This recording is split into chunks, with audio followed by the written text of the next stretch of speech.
The cantina is loud up front. In the back, it's just paper and pesos. Ink-stained fingers. Smoke in your eyes. A adding machine clacking like a metronome. You never touch the product. You touch the numbers that keep men alive. This is your life, level by level, inside the quiet office behind the cantina.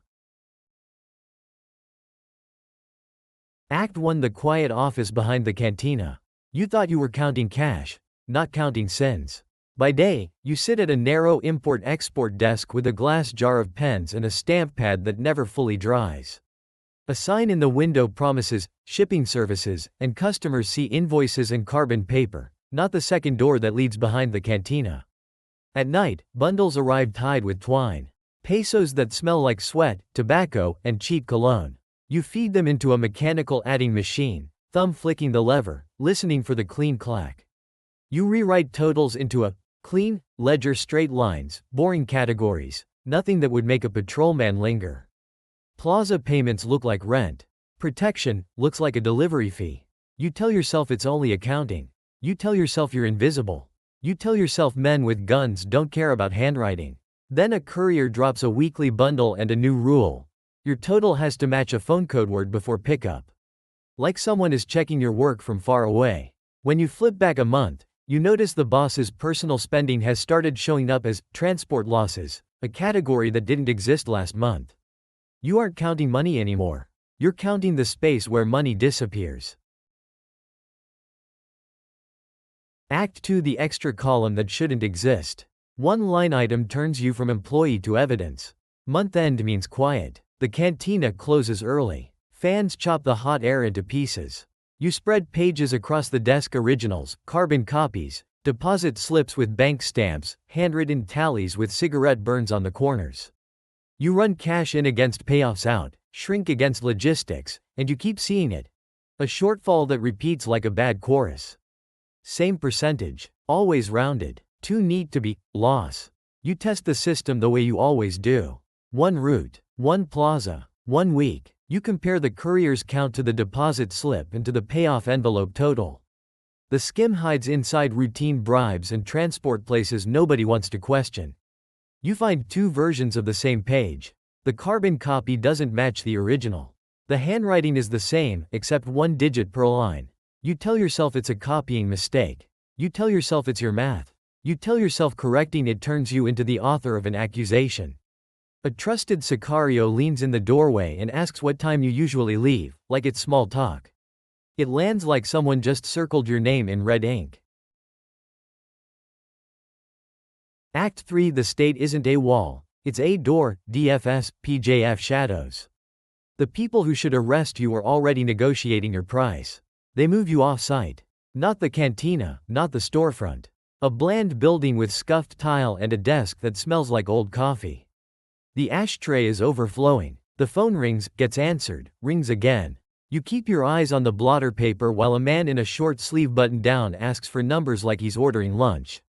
How much moved? Through where? Which days? Which plates? Which fees? Nobody says drugs. Nobody needs to. Names are dropped that you don't repeat outside your skull: federal judicial police, intelligence types, men who don't wear uniforms but carry authority like a weapon.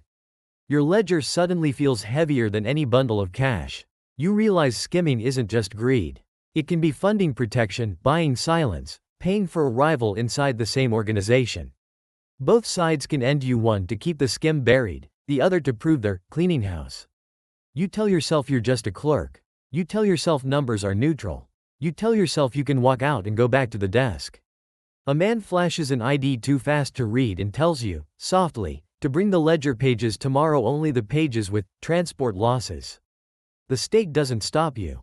It opens its hand. You've learned how the money moves and who wants it hidden. Next, the sky starts spraying and the losses become real enough to mask theft until the only thing left to audit is you. Act 4: Fumigation season, Operation Trizo, right pointing arrow, condor pressure. The sky becomes an expense line, and loss starts to look legitimate. The first time you hear the helicopters, you think it's weather. Then the air turns chemical, sharp, bitter, like crushed plastic and wet pennies. In the morning, couriers arrive with eyes red and shirts crusted with dust from the Sierra. They dump figures on your desk the way they dump sacks. Hectares burned, camps moved, trucks abandoned, fumigation losses, written in a new, careful hand.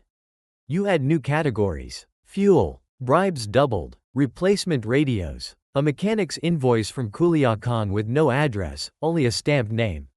You staple in newspaper clippings about raids like they're receipts. You learn the rhythm. Spray week, panic week, rebuild week. The shortfalls stop looking neat. You tell yourself the skim got washed away in the chaos. You tell yourself the state finally made the numbers honest. You tell yourself you're safer when everyone can blame the sky. Then you see it again rounding. A perfect percentage hidden inside, fumigation. The pressure didn't erase the theft. It gave it cover. The smoke in your ledger isn't from crops. It's from someone burning a trail you're forced to follow. Act 5: The two-meeting night. Rival offer versus boss's test. You learn how much your handwriting is worth to men who don't trust each other. You leave the office after dark with the ledger pages folded inside a manila folder, tucked under your shirt like a medical report. The streetlights buzz. A radio in a parked Dodge Dart plays Rancheras Too Low. At a cafe off Avenida Alvaro Obregon, a man you've never met stirs coffee he doesn't drink and talks in quantities, not names. He wants your columns. He wants your dates. He wants the category you invented, transport losses, because it's a tunnel through the numbers. He slides a packet across the table. Pesos, a clean passport photo, and a motel key with a faded number. He says, protection, the way your boss says, bonus. You tell yourself it's leverage, not betrayal. You tell yourself you're buying time. You tell yourself you can trade paper for breathing. Midnight brings the second meeting. Backroom, same cantina smell. Your boss doesn't shout. He asks for a total from last Tuesday, from memory. He asks which pages DFS asked for. This isn't an audit. It's a loyalty test with your pulse as the ledger. Act 6: Balancing the books with blood. The only way out is to make the discrepancy belong to someone else. They don't let you go home. A cot appears behind the office door. A pistol sits on the desk like a paperweight. Men rotate through in shifts, one watching the window, one watching you, one watching the safe. You're given tortillas that taste like cardboard and a bottle of warm Coca-Cola.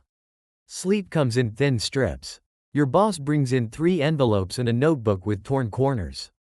Fix it, he says, meaning the skim, the state, the rival, everything that doesn't fit. You build a story out of arithmetic. You match deposit slips to routes that no longer exist. You move bribe totals between plazas the way a surgeon moves pain from one nerve to another. You draft a clean set of pages for DFS that shows a culprit, a dead courier, a fired driver, a foreman who can't defend his math. You tell yourself you're restoring order. You tell yourself you're protecting the organization. You tell yourself the numbers don't kill anyone. At dawn, a truck leaves with a man who used to bring you receipts. The ledger balances because a body became the missing column. In the end, the work is always the same. You take messy reality and compress it into lines that look inevitable. Rank doesn't change that. Pressure doesn't change that. Only the paper changes hands. The ink dries. The totals agree. And somewhere, a blank space in the books keeps the shape of what it cost you to make them true.